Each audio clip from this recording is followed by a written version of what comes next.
Patty Paxson. I live behind the dock.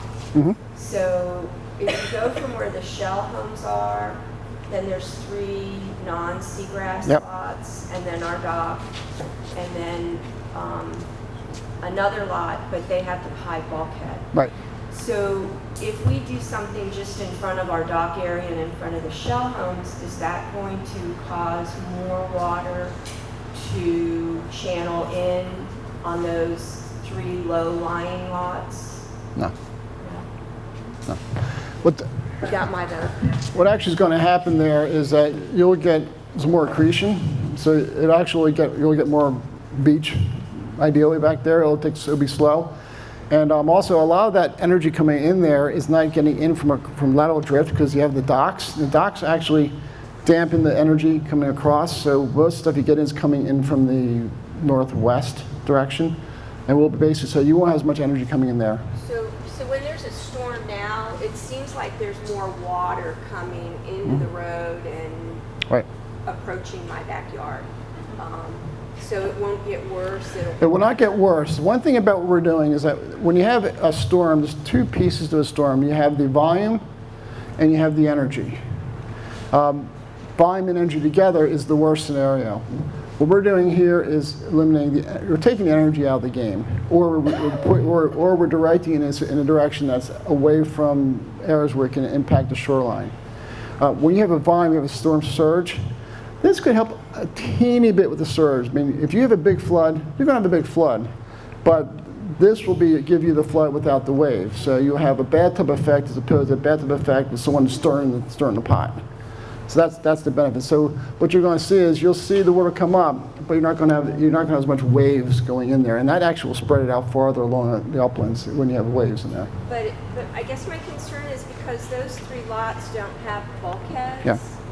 And then they won't have anything out beyond that's the lot to protect. We're not going to make them worse, or it's not going to affect whatever the weakness they have right now. They have, and it'll help them a little bit too. But I know at one time one of those residents were talking to the state trying to find out what he can do, and if he sees something's happening, it'd be good to talk to him because he could chip in, piggyback to make that even larger, do more protection. That's what I was kind of wondering too. Has there been any thought to reach out to those 3 lot owners to see if they would like to, on their own dime, take advantage of what we're doing and do it beyond their lots? I think through the permit process, they'll be notified. The question is any way they can reach out to those residents that are outside the Seagrass Plantation footprint, but in the out parcels there, and see if they want to jump in and throw some coin in and get a bigger project to protect their shoreline as well.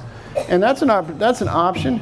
But one thing is that when we do submit a permit application, they're going to get notified because they're by law required to be notified to get a copy of the plans because they're the adjacent residents to this project. So they'll know about it. There's no way around it.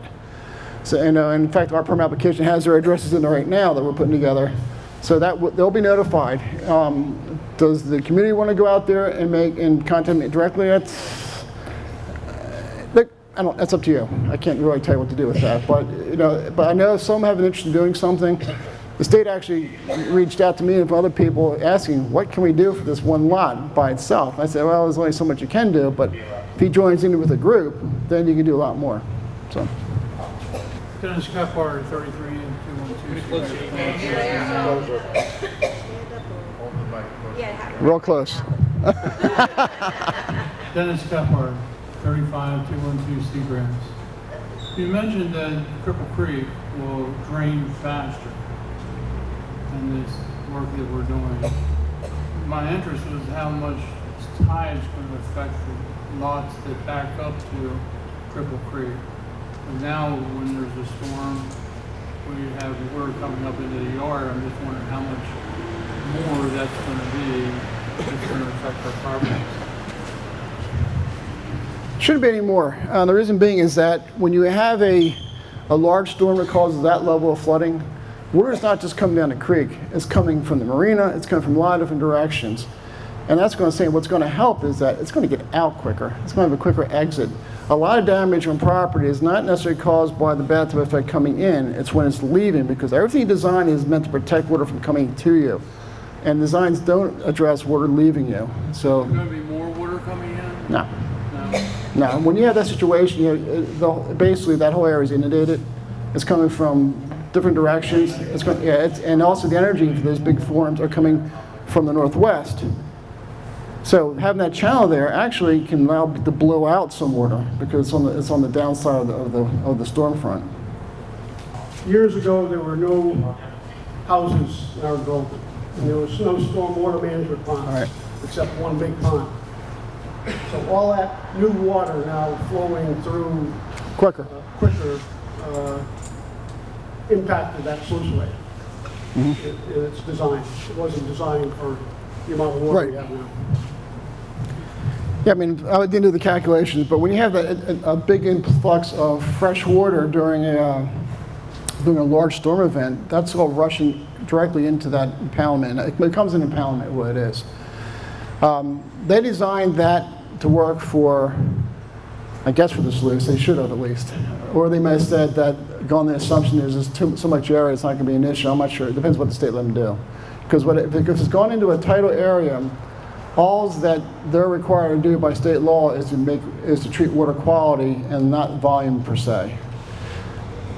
For this situation, since it was artificially connected to the bed, they probably should have done it. I don't know if they did or not, but when you have a big storm, you get a lot more water coming in. That's another source.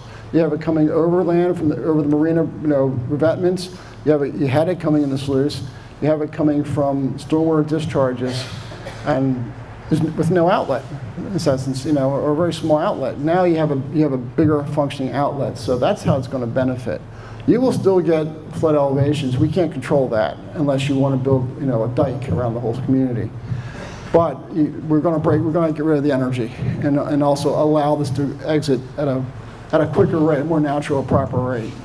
Thanks, Doug. I got a couple of questions emailed to me, so I'll read the first one. How long will the initial oyster bags last once they are installed off our beach area? Well, hopefully it'll be there indefinitely. What they are is these bags are synthetic net, and their dimensions are roughly 18 inches by 12 by 6. That's the bag. They weigh about 25 pounds, but once you put them on the beach in a couple of cycles and they get loaded and accumulate all the sediments in them, they jump up to about 55 pounds. What's going to happen eventually is they're going to just be buried, and it's just going to look like a little shell bed up there. And also, they'll be intertidal, but the ones we would put out on the reefs, they'll be subtidal. And the idea there, one reason why we use them is because natural oysters can attach to them and actually encase them and make it harder. Right now we have very few intertidal oyster reefs because when we do have a harsh winter, it can freeze the oysters at low tide. But they're starting to show up, so that's going to improve. But right now they're going to be mostly buried anyway, and you'll be able to just step right over it. If whatever's exposed, so it's not going to be a big issue.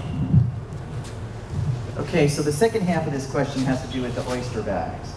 When the new beds of oysters germinate and grow to catchable sizes, will there be any other issues that we should be concerned with?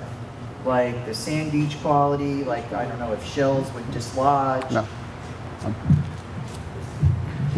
The shells they're too big to get out of the grid for the bag, the actual bag material. They're not going to go. The shells themselves are not going to go. Either the whole bag goes or nothing goes for each one. You're not going to have the energy to move the bag to this point once we get the reefs in and we get the improvement to the breach taken care of. So they'll be pretty stable. I know I had some bags out around Ellis Point area, which gets more energy than what you have during those nor'easters. That's about the only thing that didn't move out there. We had 4 bags that slid across the beach a little bit. That's it. And what's nice about them, if one actually does dislodge, you pick up, you drop it right back in. It's real simple. So it's and that plastic, that's a time it'll degrade, but it's going to be a long time for that to happen. Hi, Blake Smith. You've already explained this to the board members, but could you explain to everyone else here the advantages of doing all the phases at the same time and a ballpark timeline for completion?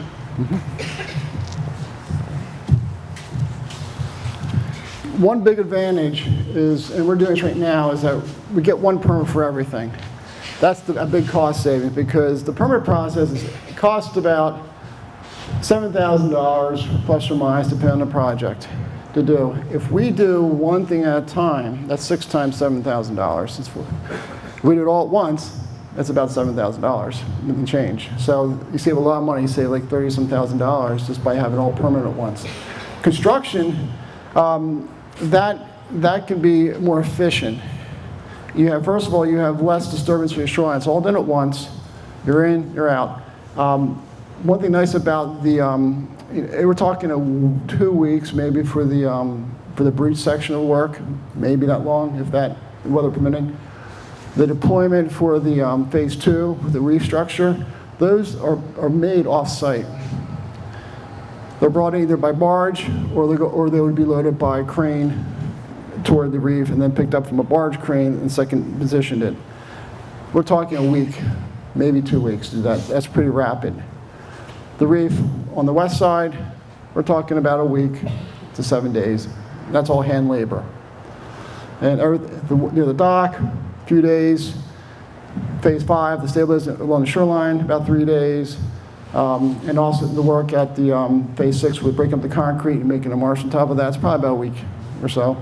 So, and then some of this can happen concurrently too. So, you know, it's relatively a rapid installation of this stuff.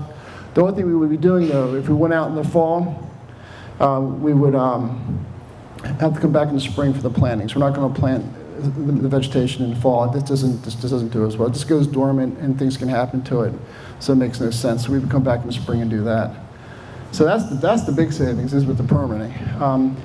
You know, we're pretty lean when we do the budgets for this because we work with homeowner associations just because, you know, every dollar counts.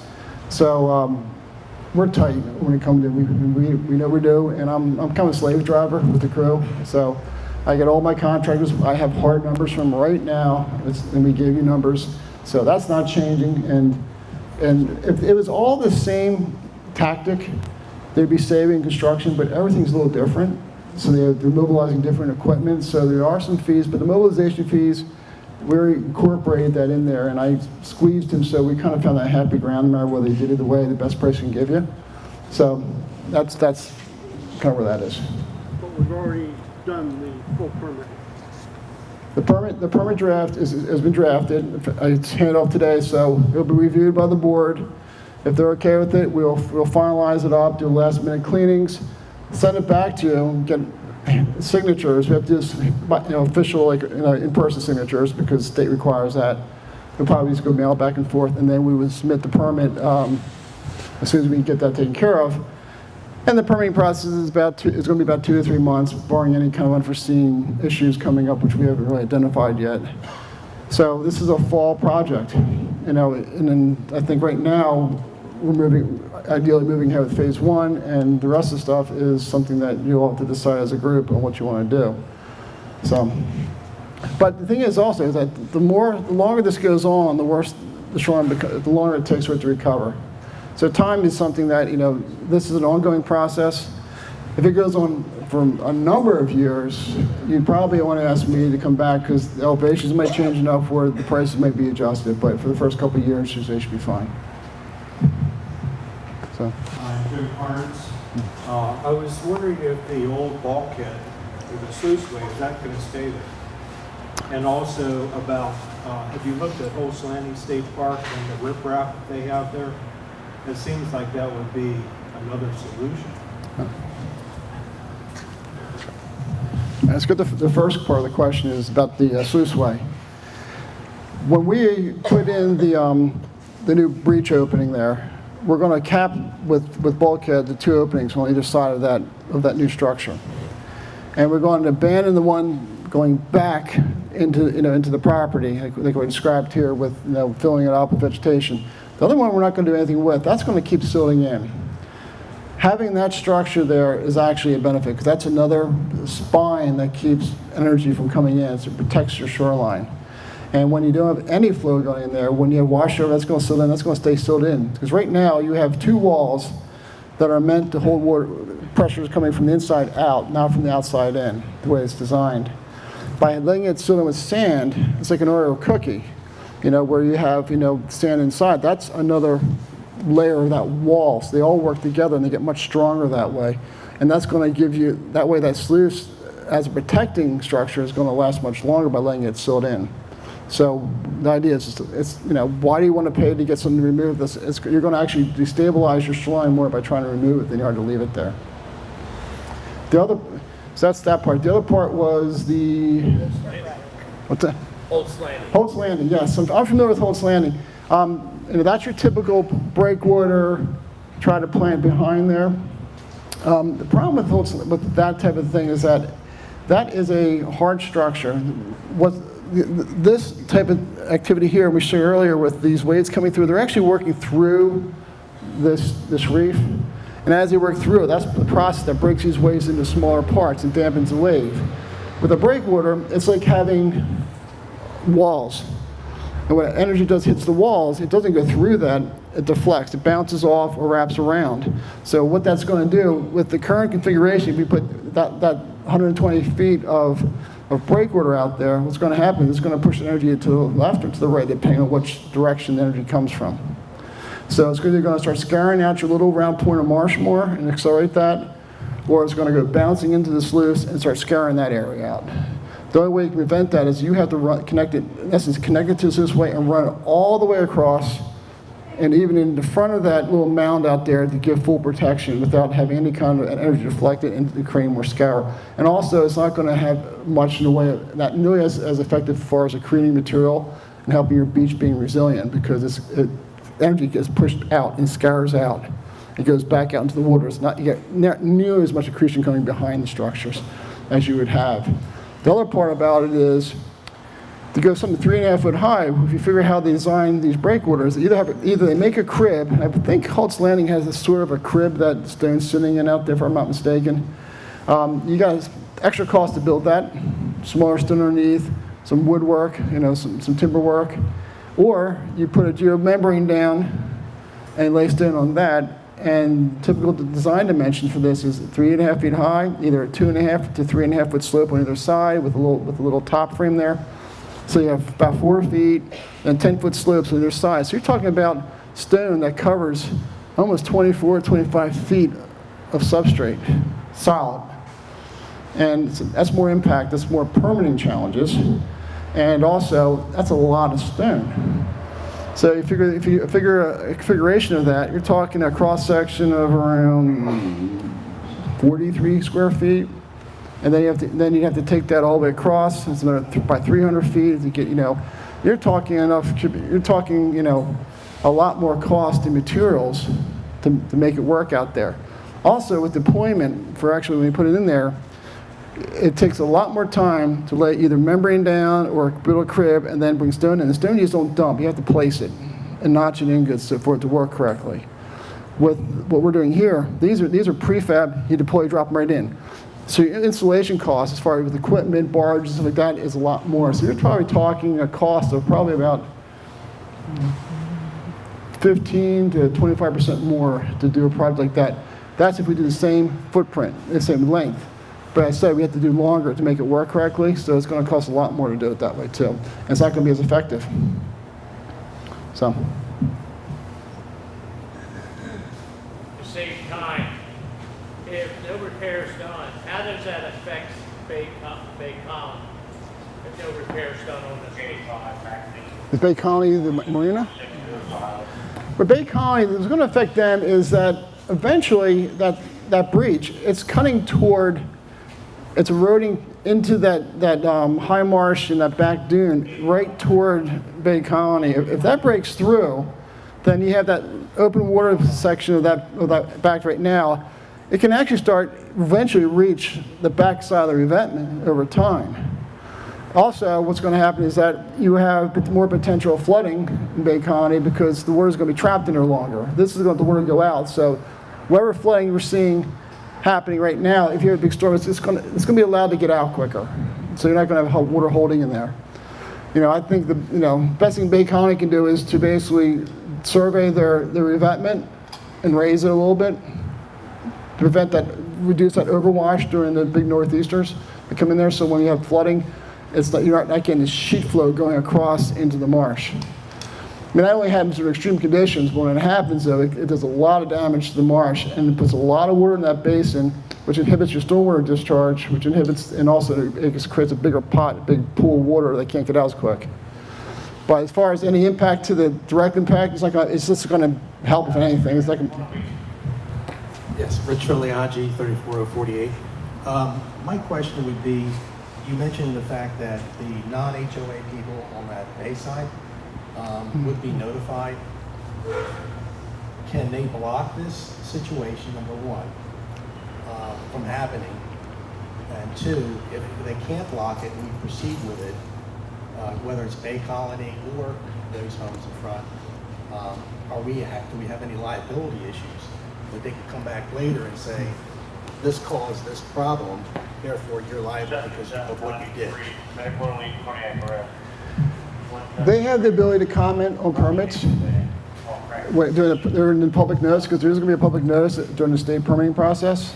And also they can fuss, and have an issue with the Corps of Engineers, which is the federal permitting element of this. If the state says their comment is meritorious, which their threshold is so low, almost any comment is, then what happens is those comments come back to me, and I have to answer the questions. If they're still not satisfied and they protest it, there's a potential they could block at least part of the permit, not the whole thing.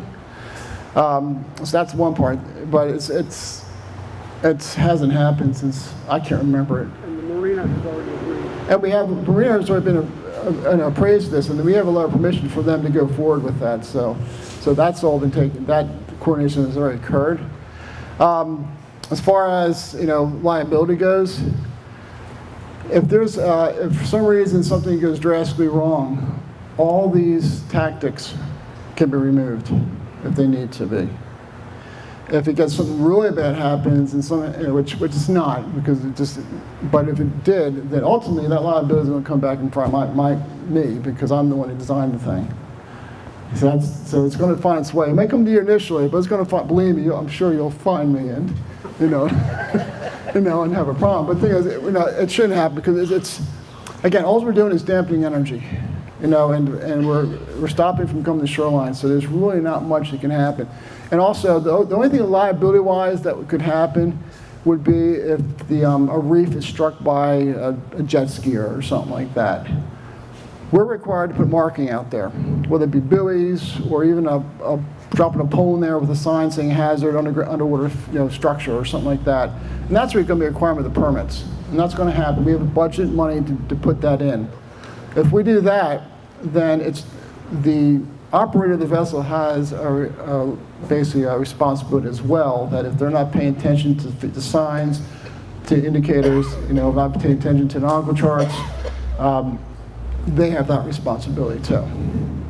So the reality of it is, though, with the ones on the high energy side, most of the time, they're not going to come that close to your shoreline, or if they try to beach in there, they're going to see the structure, and they can't miss it. The one on the west side, which is going to be a little smaller, but it's going to be wide enough. They're going to, unless they're going, 20 knots an hour, and it's cruising through there, they're going to see it well before they get to it. And there'll be some hazard indicators out there for that. So that's not my biggest concern. If you had something like right next door, big structure, and it was grossly misdesigned, and we had a monster storm, something happened. Even then, when you have a hurricane or a huge nor'easter, where you have catastrophic 100-year storm events or something like that happening, there's no real basis for saying, because nothing you're not going to get sued for. They can't sue for basically an act of nature like that. Well, they can try, but they're not going to get anywhere. So. Tim Lesingham, 35006 Seagrass, Plantation Lane. Assuming we did all of this, we did all 6 phases and so forth, we get hit with storms on a regular basis. How resilient is this whole system? And would we need maintenance and so forth after storms as we go through the years? The reefs are great for this because as soon as you get you have a storm coming there, say you have a big storm, you'll have some scarring on the beach. It'll happen. But as soon as that water pulls away, it's starting to accrete again. It's self-healing. That's the difference between sustainability and resilience, is that resilience has a healing component to it, where sustainability is how tough are you. So these things can handle the energy very well. The WADs, they typically guarantee them up to a Category 3 hurricane not to move. When's the last time anything bigger than that come in here that hits you directly on there? And also, too, your vectors are very isolated, your big vectors, because you have land features that are protecting you. So we're targeting those areas. And when you have a storm that comes through there, it can cause a lot of damage, but when the storm moves, the worst part of that storm is occurring for a short duration period, and then it either starts tapering off. So if you can just, if you can handle those few hours, that's where most of your damage is going to be happening. And then the other thing happens is you get a lower energy over a long period of time. So and it can eat that right up. So it's as far as resilience is good. The thing you have to worry about, I would say, the most would be over the fall. Say you put part 4 in and phase 6 in before you plant it on, if you have to wait till the spring. If you get a big storm, which is a nor'easter in those time of years over the winter, those areas are sheltered from that to begin with. If you have an odd storm coming up, from the Gulf, coming inland and moving out, or we're a track like Nor'easter was or Sandy was, and energy's coming from a different direction, they could be vulnerable. But all that's going to happen there is that they're going to lose some sand. And then we come out there and make an evaluation: is there still enough sand in there to plant, or do we need to come in and bring some more in there? But that's about it. Dave Grimshaw. This is kind of directed maybe to the board as much as anyone. Does this require a vote from the general population in order to pass this? What is a bottom line dollar figure that we're looking at? How does each individual family assess The phase 1, the board has already voted to do it. We have money in the budget that we put in last year, and we've hired sovereign consultants to be the construction manager for the sluice blade repair. So that's underway, and he's under contract for that. We also decided that on the permitting fees, it's $5,200 to do each section. But as Doug said, if we do a permit request all at one time, it's $7,200, and the board voted to approve that. So he's going forward with all permitting. The board was waiting until we got all the final costs for the board to vote on what we're going to present to the community.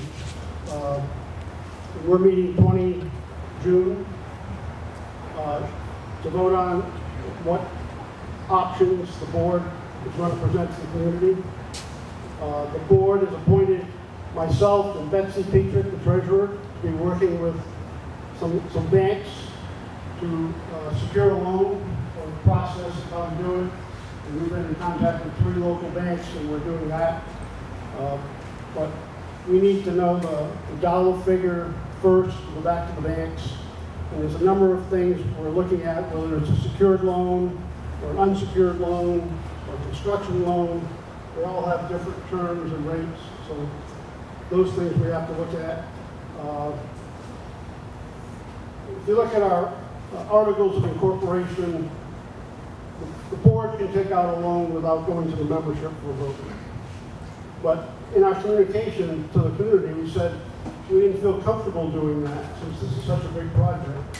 So we are going to put it to a vote, and that's going to happen 21 July. There'll be a mailing sometime after our 20 June board meeting,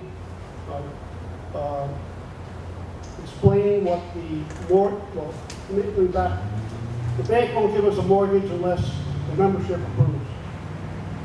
Because the mortgage is going to be paid off with your assessments. So that's how the bank's tied in with having a vote. So So the vote on 21 July, there'll also be proxies mailed out to all the members. They'll be able to vote by proxy if they so choose. And then it takes, depending on what type of loan we apply for, it's 2 to 6 weeks to get the loan approved. Do anything else on that?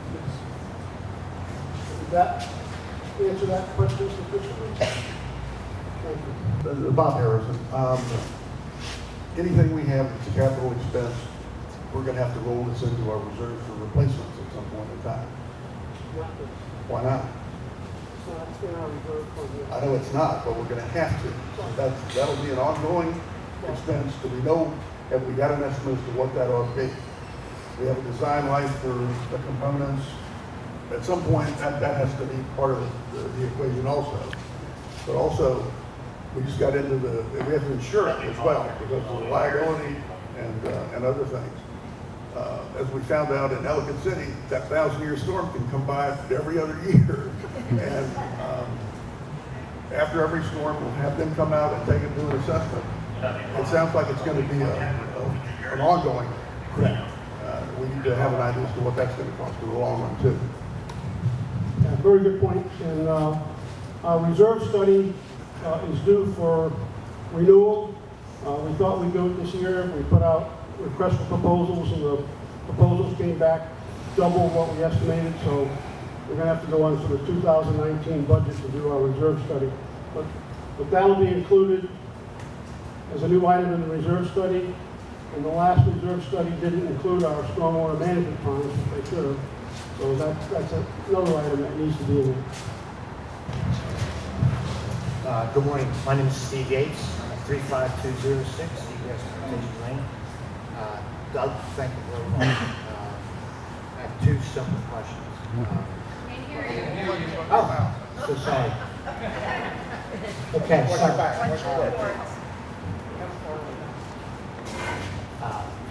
safety and security. Okay, I want to say, Doug, thank you very much.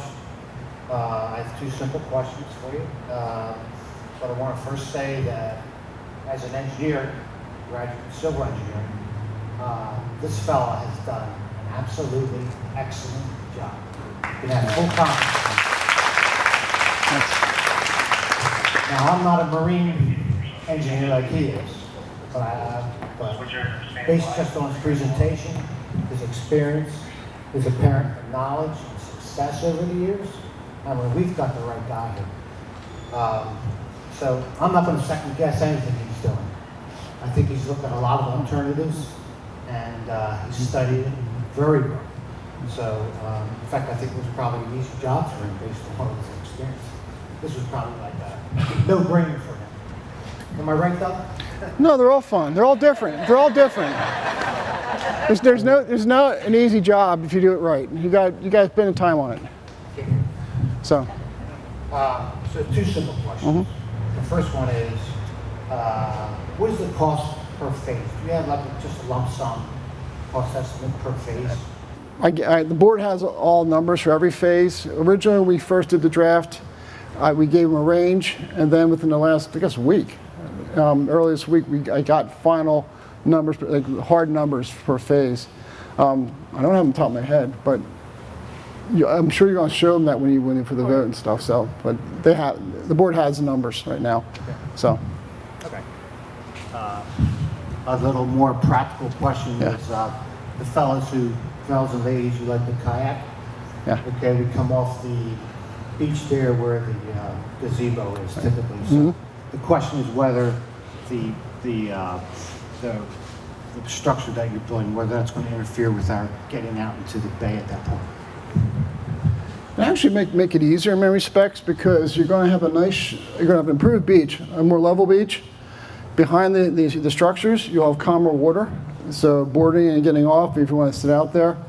And there's plenty of room on both sides to get around it, so I don't think there's going to be any problem at all.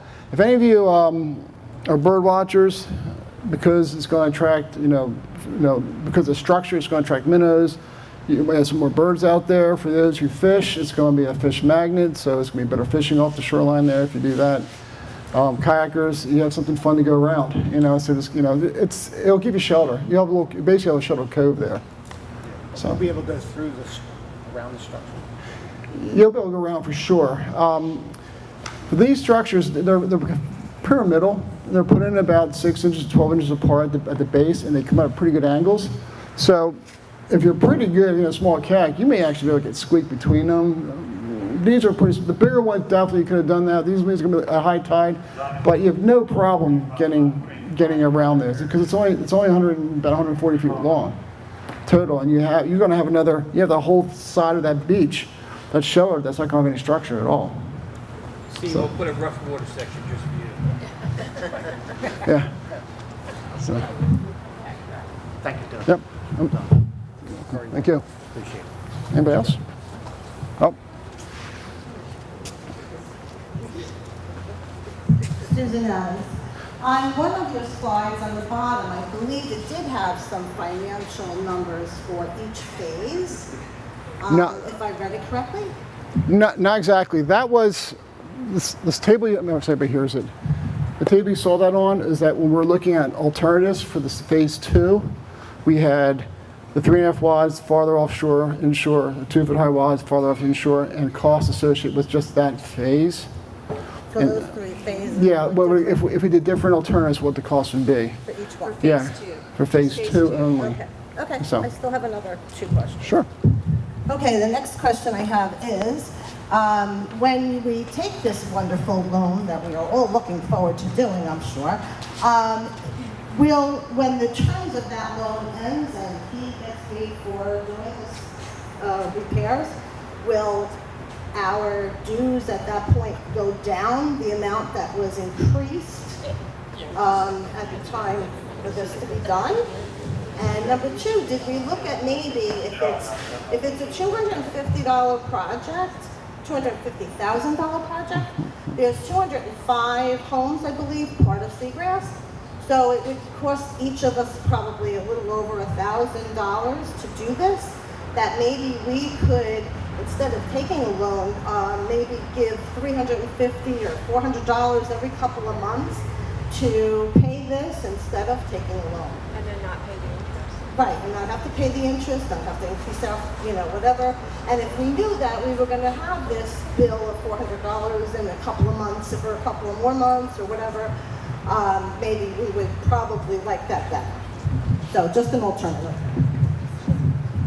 Excellent point. And one of the things we discussed with one of the banks, they brought it up, is one of the options is if a homeowner wants to pay their whole share right up front, there's going to be that option, at least with that one bank. So instead of paying monthly amounts of interest, we pay a flat sum. So that's been addressed by one of the banks, and that's something we'll look at also. So would that then lower the amount of the loan?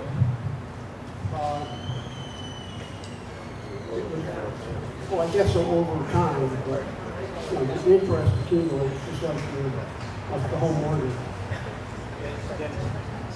Before we meet on the 21st, the homeowners will have all that information. Yeah, when you meet on the 21st, we'll have mapped out all the figures and payment options, and I also want Sandy Kraus to have a budget committee meeting so we can look at the 2019 budget and what the budget committee projects as the monthly assessment's going to be.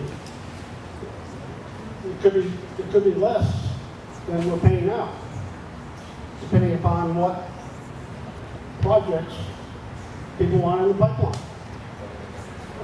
We've been pretty frugal on our managing our trash contractor and our lawn service. Those are the 2 biggest bills we have. And the stormwater management contracts compared to what we were paying 4 years ago. So if things continue the way they are, maybe the fees could go down and cover what we're going to have to pay on this loan. But I don't know. That's a budget committee board discussion we haven't had yet. Dennis, why don't you just briefly explain what the possible downside of accomplishing a special assessment? We only net $60,000. Well, I mean, if we did it we would need a 75% approval from the homeowners rather than the majority. I thought that was if it's over 50%. Okay, that's not correct. The board can do a special assessment up to 15% of the annual budget without going to the membership. Right. But that doesn't give us the, That wouldn't cover the entire no, project. we're in the ballpark of $200,000 for the rest of the project. Phase one's already paid for. So that's the ballpark. Patty Paxson. So in July, when you put it to vote, if there were an option in that vote for homeowners to pay their portion, let's say half of the community does that. That's over $100,000 right there. You wouldn't have to get a full loan for $200,000. So all options we have to Right. assess. Okay. Pros and cons. Get the membership authorized. The state isn't going to pay anything, or anybody else is going to contribute to the pot. We're not going to get any help from the state, nothing from Bay County, not from anybody, right? So it's our responsibility. No, we've been down the route of Bay County Marina, and we've been down the route with the state, and that didn't work. We've been down the route with the developer, and that didn't work, so we're moving forward, at least on the sluiceway project. Bay Colony Marina has in fact. Bay County Marina has agreed that we can go forward with this project. They're not going to object, but they're not going to chip in any money.